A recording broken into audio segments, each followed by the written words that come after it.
When companies misalign with our values, the things we care most about, our instinct is to respond economically. We want to pull our dollars back, redirect our spending, and make it clear that we won't fund systems that contradict what we stand for. Now, traditionally, we would call this a boycott. Boycotts typically are large scale, it's where we rally collective pressure. Or they can be personal, an individual stance that says that my money just won't support this.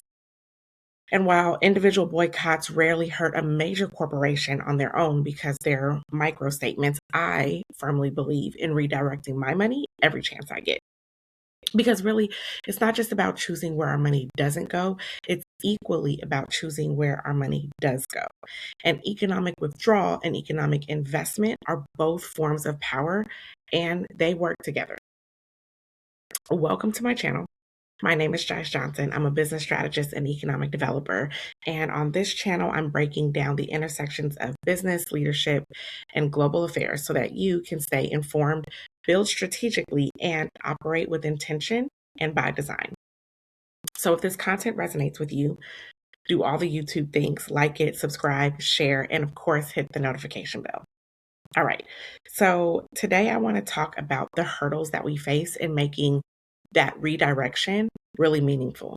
How money flows when we shift it with intention, and the challenges behind building the parallel markets that are necessary for our economic choices to have a real impact. If we're going to talk about boycotts and spending shifts or parallel markets, we really have to start with something very fundamental about human behavior. And that is that humans don't simply stop doing things. Humans replace behavior with other behaviors. And this is very well documented in behavioral psychology. Habits are not erased, they are simply redirected. And so experts note that habits operate on like loops. So cue, routine, reward.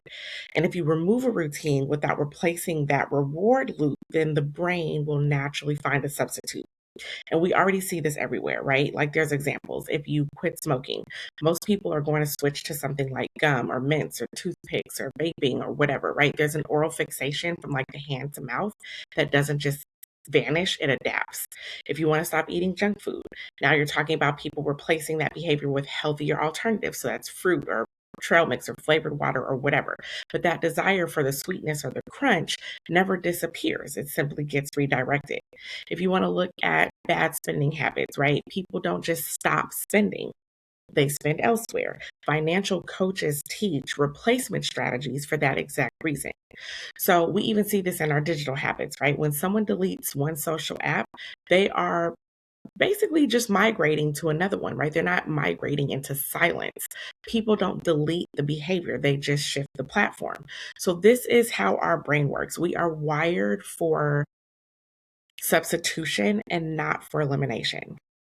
This is important when we think about our economic action. Not buying from Starbucks doesn't mean that you aren't drinking coffee anymore. It means you're going to drink coffee somewhere else. You're going to fill that behavior loop automatically, right? So a boycott automatically creates the need for alternatives.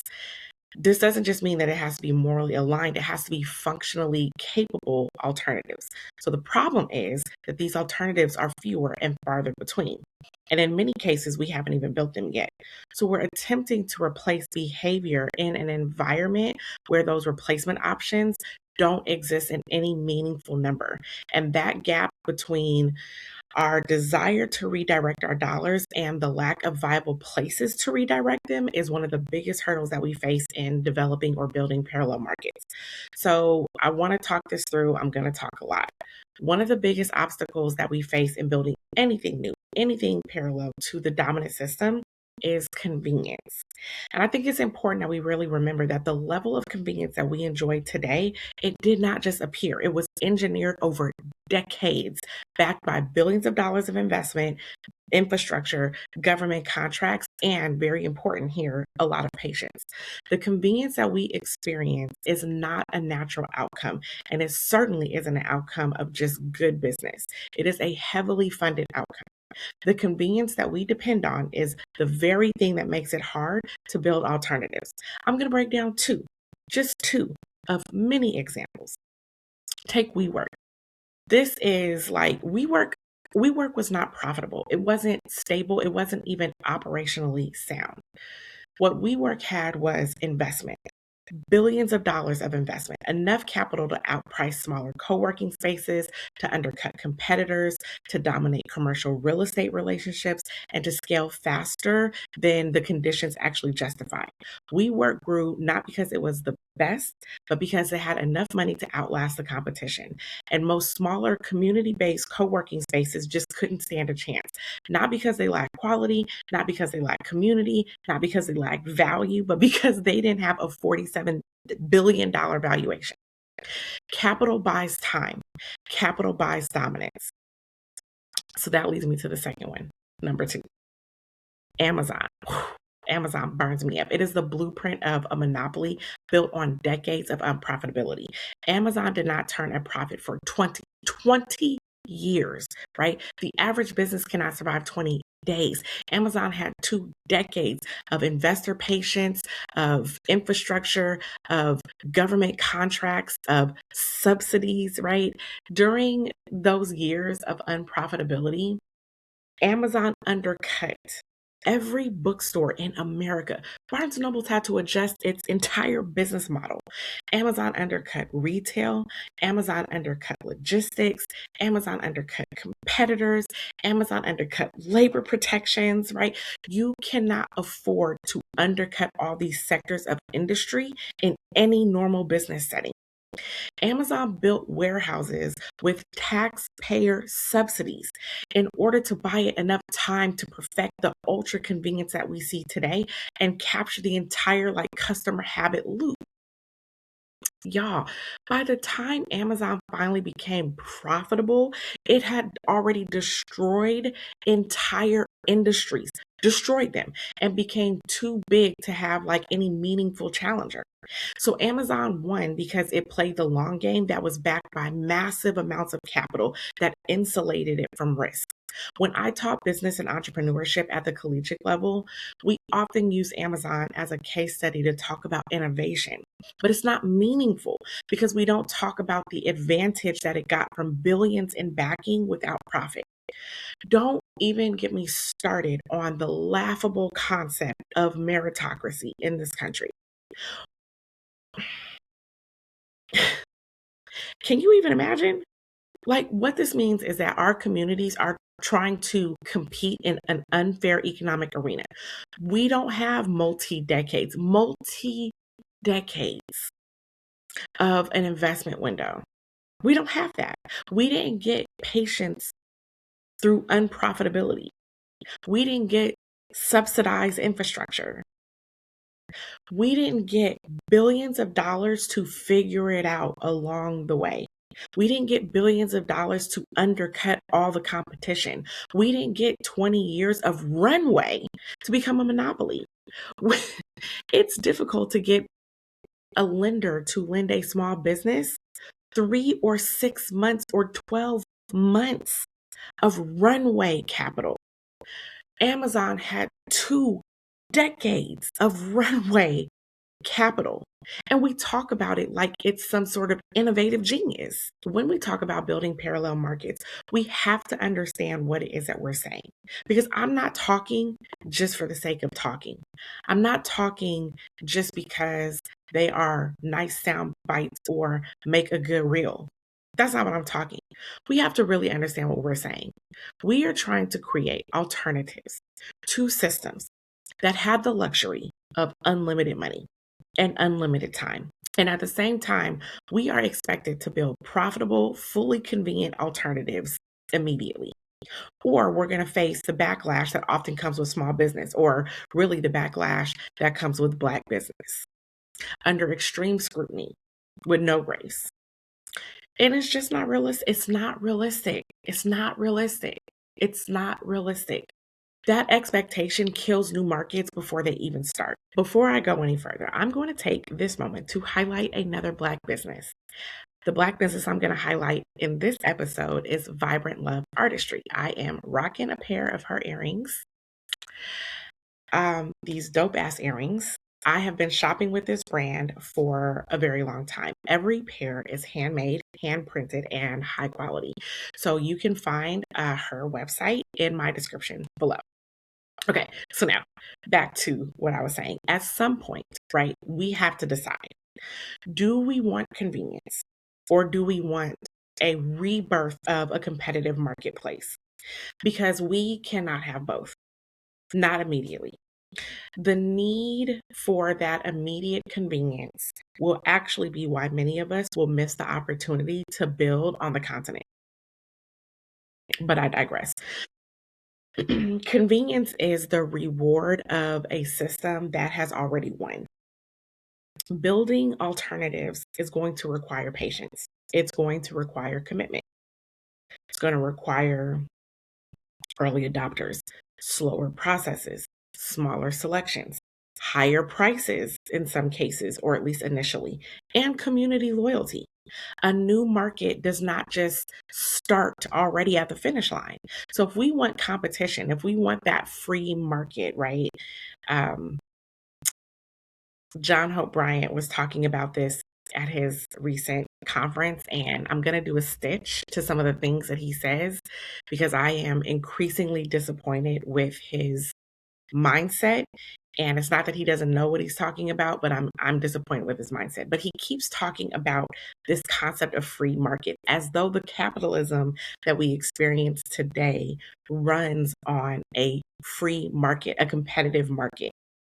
And it just doesn't. It's just not a reality, right? But if we want that, if we want to bring back true competition, if we want the concept of meritocracy, that truly the winners that succeed in the market are those that have the best product or have the best service or are the most innovative, right? If we want that, if we want genuine alternatives, then we must be willing to experience a little inconvenience while those systems grow. Because the companies that we rely on today, they were allowed to grow inconveniently for decades. You got to remember, Prime didn't always exist, right? So if we want something better, we must extend that grace and investment to ourselves. Now, if convenience is one of our biggest behavioral hurdles, capital is the structural hurdle. Because even when people want to support the alternatives, the money needed to build those alternatives simply isn't flowing where it needs to go. And we've witnessed that there is enormous pushback on building Black venture.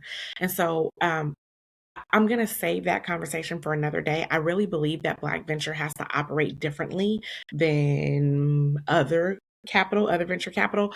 But and I think sometimes it's like we try too hard to conform to the rules that quite frankly that the white culture breaks all the time, right? And that conformity, like I know when I was working on launching a venture fund, one of the main talking points that we kept um, insisting on was like, no, this operates like a traditional venture fund, right? So we wanted to highlight that it was to support um, BIPOC founders, but that it operates like traditional capital. And that was like a selling point. Like we wanted to drive that point home, that it operates like regular, venture, right? So you don't think that we're trying to be charitable in this venture, right? We want to highlight there are good opportunities here and it's going to act like regular venture. So anyway, I digress because that gets into another area of where we attempt to conform, and I was a part of trying to conform and like contort what Black venture capital needs to be for our ventures to grow versus like what felt safer for the investors, right? So at any rate, well, really, that kind of makes my point, right? Money doesn't follow ideas, it follows momentum. And momentum follows trust, familiarity, proof, patience, all the things that our community has historically been denied access to. So let's like talk this through. Capital is going to flow towards what already feels safe. Investors, whether they are banks or venture capital or even just everyday people, right? They tend to place their money where they feel the least amount of risk. This is why established corporations oftentimes get limitless capital and limitless limitless capital and limitless opportunities, right? But while I'm going to use the word lightly here, failed companies might get second chances.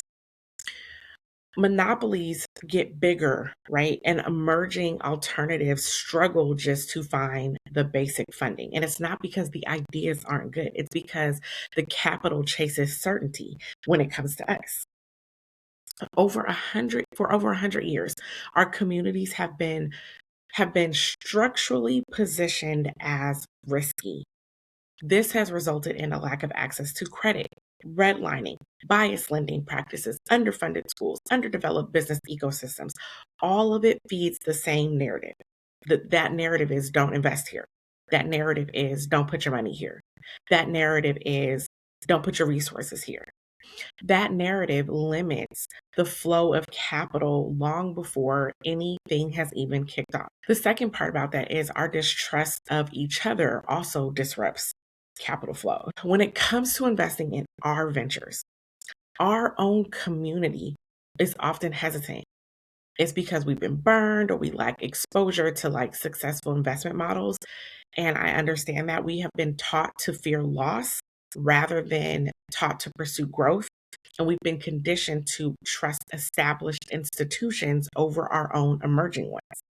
We don't get to see examples of collective capital building within our own ecosystems. But we have to understand that that is not a cultural flaw. It's not a Black thing, y'all. It's a trauma response. And it's been shaped by generations of financial exploitation over and over and over and over again. But it still has consequences. And when people distrust emerging systems, those systems are going to struggle to gain traction. And without traction, they struggle to attract investment. And without investment, they cannot scale. And and when they cannot scale, that's when people say, see, this is why we can't, whatever, fill in the blank. And it becomes this self-reinforcing loop. Okay. So the next thing is parallel markets. Parallel markets require investment, and a boycott only works if there's something or somewhere else to spend your money on. And a new market is only going to grow if there is fuel behind it, and that fuel is capital. To build real alternative investments, we need long-term investment cycles, not short-term ROI pressure, which is what our current VC environment pushes. We need patient capital that allows businesses to grow before they profit. We need aligned investors who understand the mission.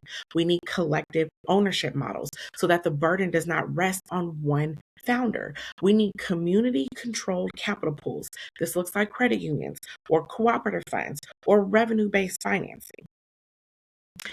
At the end of the day, parallel markets cannot be built with the scraps of capital that is just left over after these monopolies have eaten. We have to have intentional, protected, recurring investment streams, the same way that these giants got them. So let's talk about the gap between what we want and what we actually fund, because many people want more, you name it, Black owned distribution networks, more local manufacturing, more culturally aligned retail spaces, more independent marketplaces, more ethical tech platforms. We want these things, but wanting these things is not the same as funding these things. And we cannot build a competitive alternative to Amazon on likes and shares and vibes and on emotional support and on a when I get my money right type of energy.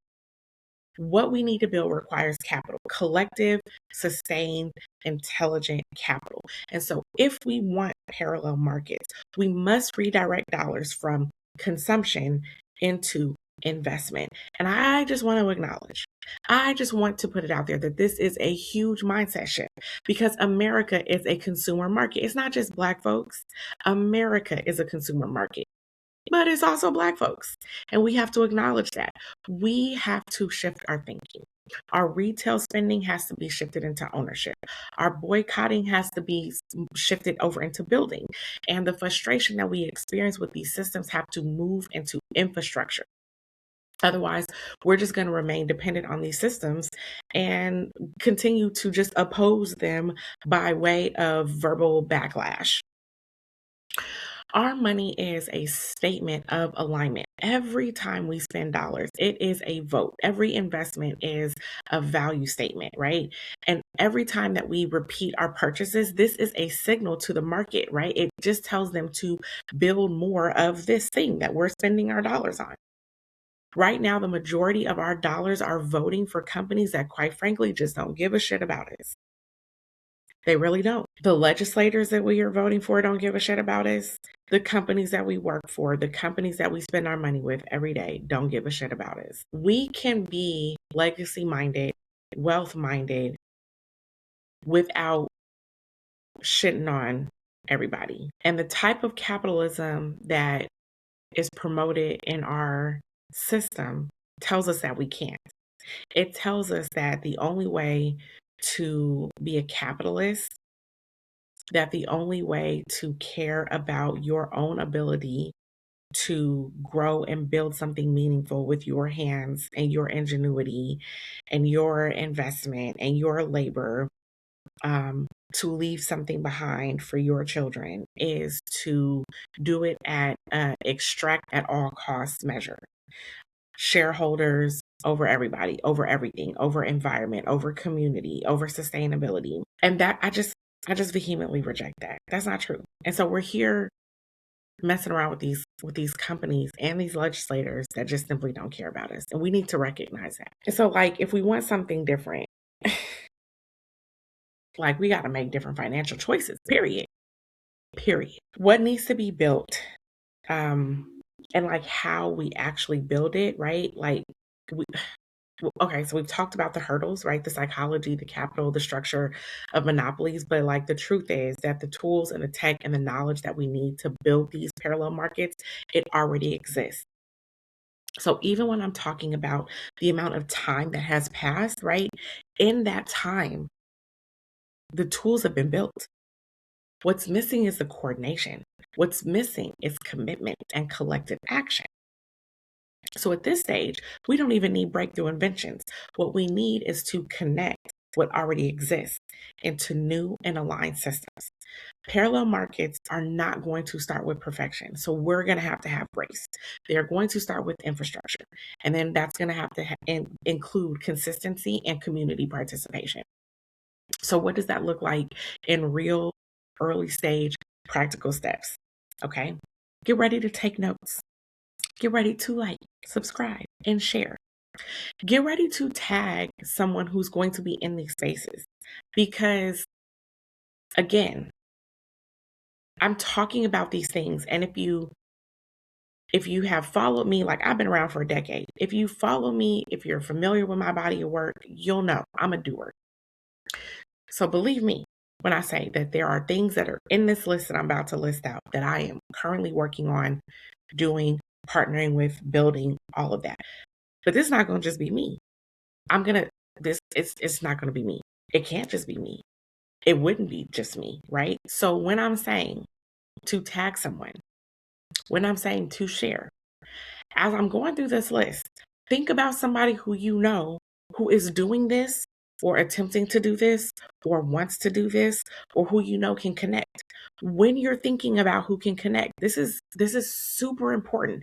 We are in a global society.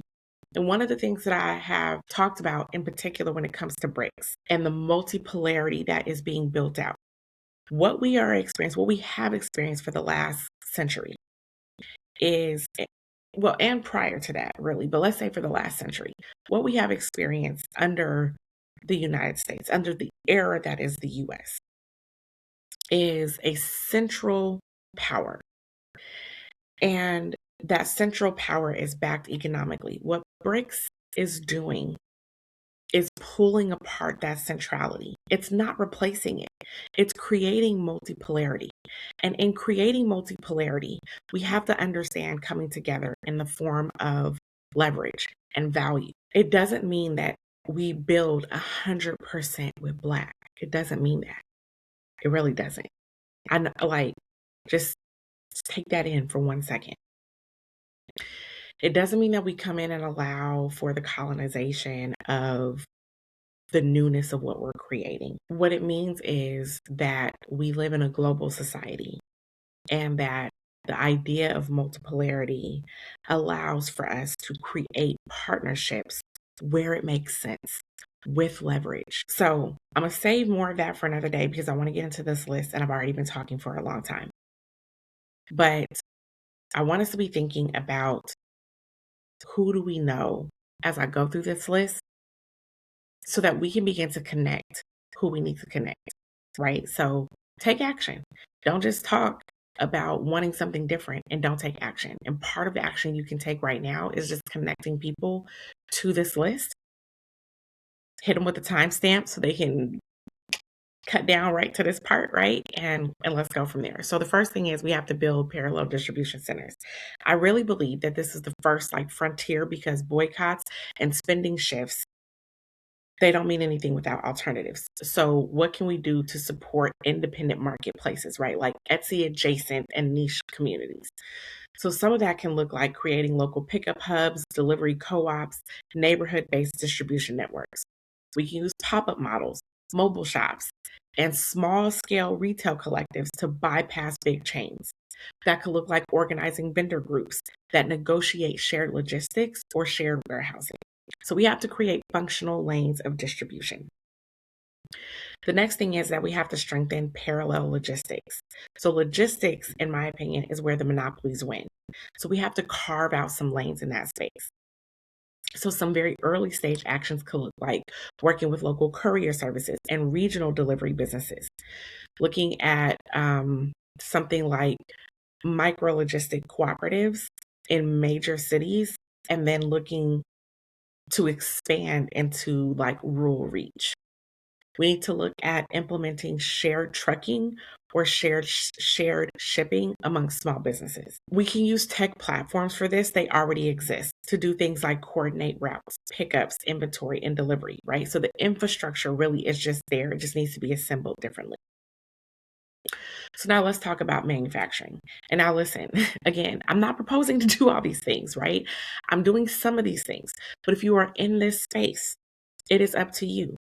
You have to build your part of the wall. I think that's biblical somewhere.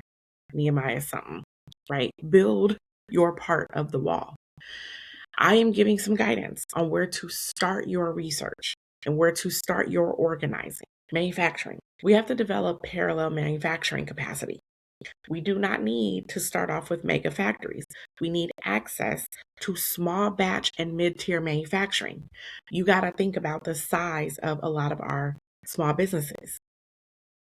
So we don't need major factories, small batch and mid-tier manufacturing. What can this look like?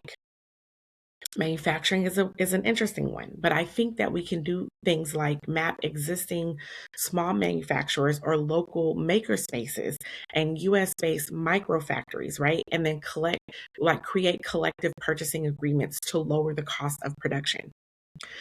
We can use contract manufacturing that's already available domestically and abroad, and then look at how we relaunch regional manufacturing through community cooperatives. Or quite frankly, I think that this could be like a great opportunity for cross-border alliances.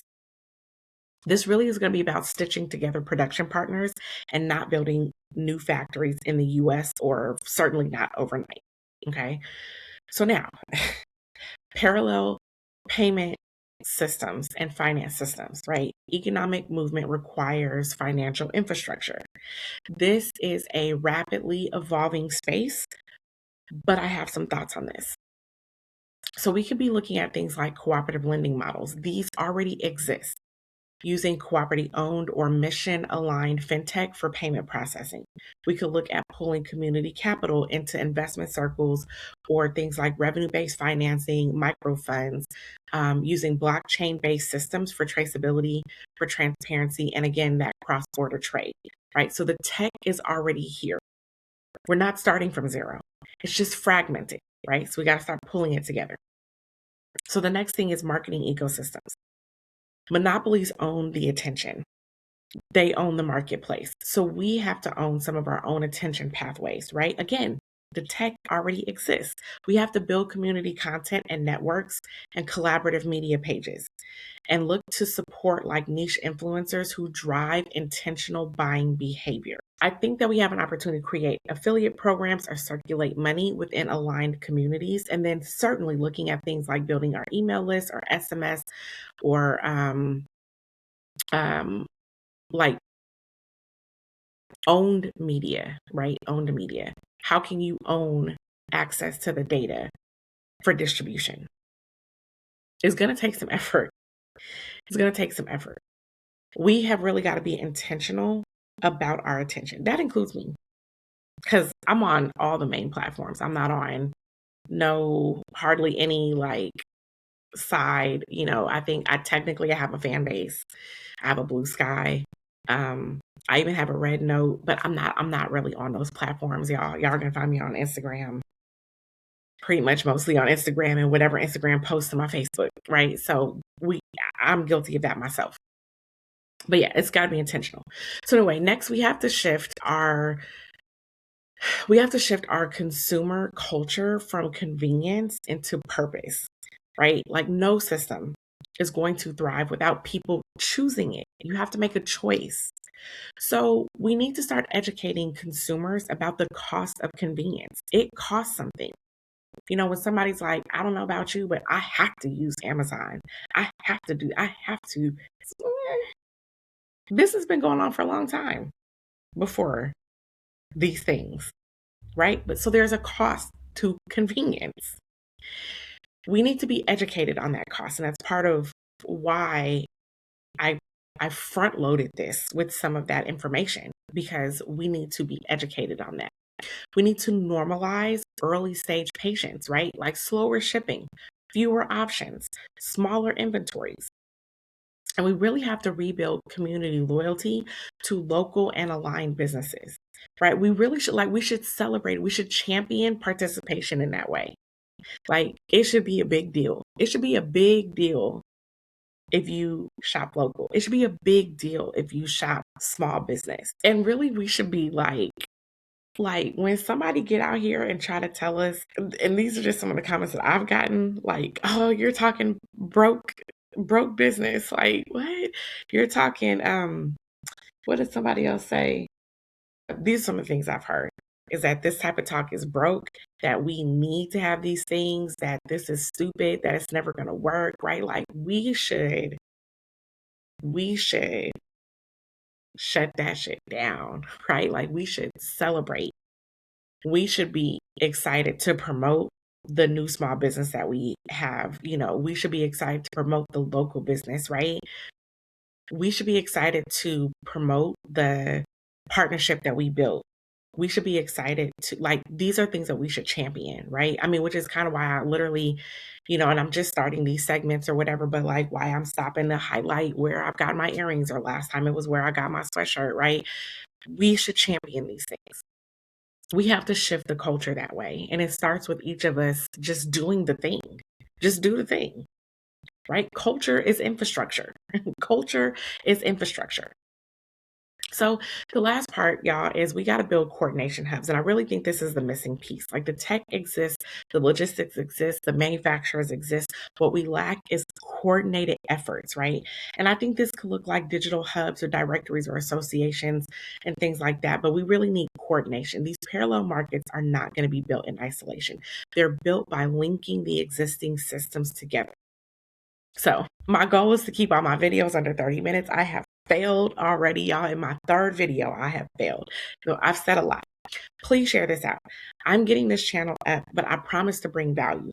So help me by just, spreading the word. If you know of folks, if you are in manufacturing, logistics, marketing, if you're a small business, if you know small businesses, right? Let's have the conversation. Culture is infrastructure. This isn't a one-time conversation. This is really just the beginning. We are not going to build the parallel markets that we need to break what has happened in this space, right? These monopolies in a week. We ain't going to fix it in a month. We ain't going to fix it in a year. We're not going to redirect generations of economic patterns in just one video. So I'm very clear. This is not a one time conversation.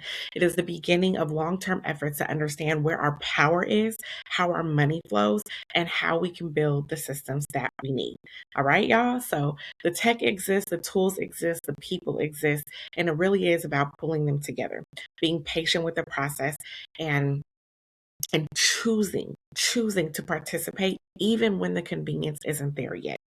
So, as I wrap this up, the thing that I really want you to hear is that the parallel markets are not going to build themselves. I know they sound like a good idea.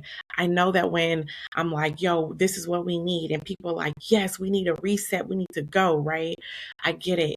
But it's built by people and it's built by organizations and it's built by ecosystems that are willing to do the intentional work of creating something better. Now, my organization, BBI, we are actively working on several pieces, actively working on partnerships and different things like that. So, as I mentioned, it takes more. It's a community thing, right? And there are some amazing organizations doing amazing work. If you want to stay plugged into what we're doing, the projects that we're building, and the conversations that we're pushing forward, make sure that you sign up for my mailing list. Okay, so that's my effort to also own the data, so that if these platforms shut down, or as we look at moving off these platforms, as we redirect things like that, you know how to stay in touch with me. I know how to stay in touch with you. This is where I share my updates. This is where I share opportunities and ways to get involved as this work evolves. So make sure that you tune in next week, because, like I said, this is not a one time conversation. The link to joining my newsletter is in the description below. And thank you for rocking with me. If you have stuck with me this long, hit the like, hit the subscribe, share this out, and make sure that you hit the notification bell. And I'll be back next week.